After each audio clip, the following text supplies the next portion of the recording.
and now 4 years later, the pressure is very different because now people have expectations. Yes. And sometimes they have crazy expectations. No.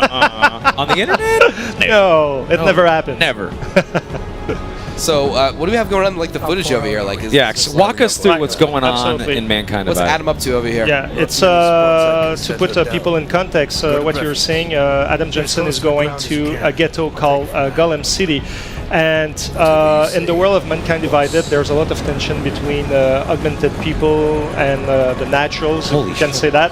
And now governments are putting in place a lot of restrictive laws to put those people in those ghettos and everything. So when that kind of segregation happens, there's a rise of terrorism and a lot of violence and whatnot.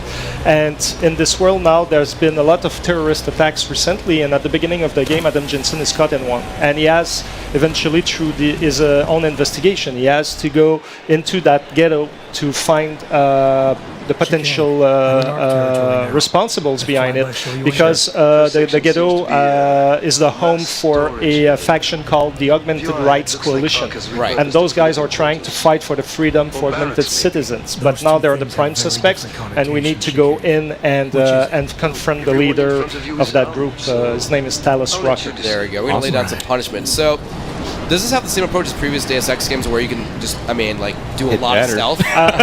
Yeah, or everyone's gonna hate you. That's right. You can still walk from the beginning of the game to the end with your fridge if you want, like all the same flexibility. I love it. But no, it was really important that we keep the same 4 gameplay pillars: stealth, combat, social, and hacking. And this time around, compared to HR, we wanted to beef up the combat experience a little bit more, to be more on par with the stealth experience that we had. And in the last game, the way it was balanced, a lot of people thought that there was a bias for stealth, and you needed to play that way, but it's not true. We want the players to be able to play this game the way they want to play it, and we made sure that this time around that combat feels as legitimate as stealth, but you can still go invincible and make sure you're not killing anyone.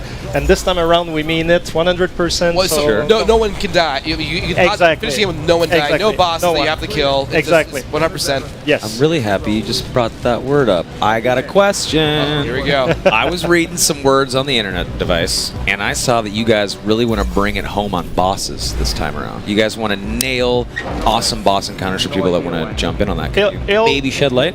It's always been the case. It's just that on Human Revolution, at some point, maybe we had too much to chew with the time we had left to finish the game. But Absolutely. That's why there was a huge article.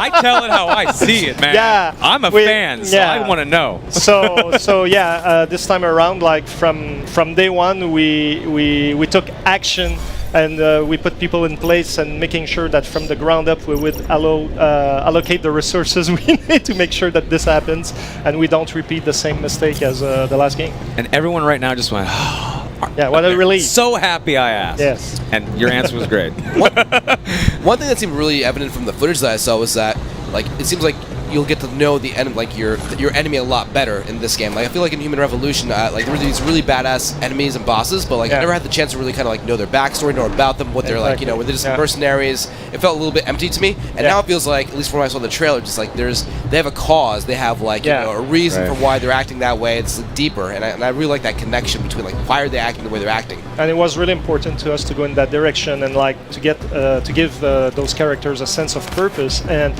whether you agree or not with them, you understand in what context they are and what can lead a human being to act in a certain way instead of another. So that was really important to get that in, and we're trying to avoid the fully black or white kind of thing. We want to go nuanced and etc.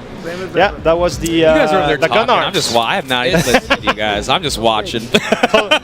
That was the gun arms, the gun arm feature. Now it was the Tesla gun arm, and it allows you to knock out up to 4 characters, NPCs at once, and it's non-lethal and everything. So you can use it in stealth, but you can also go in combat, and you're in this situation, and you just like unleash that gun arm, and bam, those guys go away for the moment, you know. So what was important for us also with the combat, it was not just to make it more visceral with more explosions or more reaction to the environment, but it was also to support better whether if you want to play lethally or non-lethally. And it was important that you might want to go combat, but it doesn't mean you want to kill. And in the last game, you were kind of like combat was about killing, and sparing the life of people was more stealthy. So now we wanted to mix that thing up to make sure that whether you have a playstyle or another, you can still be a massive killer or not. So. Damn, that's pretty. So timeline-wise, now we're with Mankind Divided. We're even closer to like when the original Deus Ex happens, right? Will we see more references to like the original Deus Ex? Or is that a secret? Is it still we're too far off timeline-wise to kind of get into that? We're still in the era of human revolution, like 2027, now 2029. So it's a direct continuity to what happened in the last game and everything. So we're in the same kind of mood from all perspectives, I would say. But I'm not saying that there won't be stuff. But I'm just saying. That's it. Just saying. I hear that, JF. Gotcha. I hear you, bro. Just 2 years happened. Just 2 years. Okay. Just curious. So I got a quick question. Yeah. What's your play style? Like, whenever you play, because I know you play. What's your go-to? I'm more the stealthy guy, and with a mix of sparing lives and sometimes randomly killing people. Nice. I'm just a dolphin. A little bit of psychopath. Swimming. Swimming. No, I actually was really weird. When I was younger, I was like, okay, my character can only be this. He can only be a hacker, and he's not gonna kill, or he's only a murderer and doesn't know how to hack. Like I would limit myself. You can do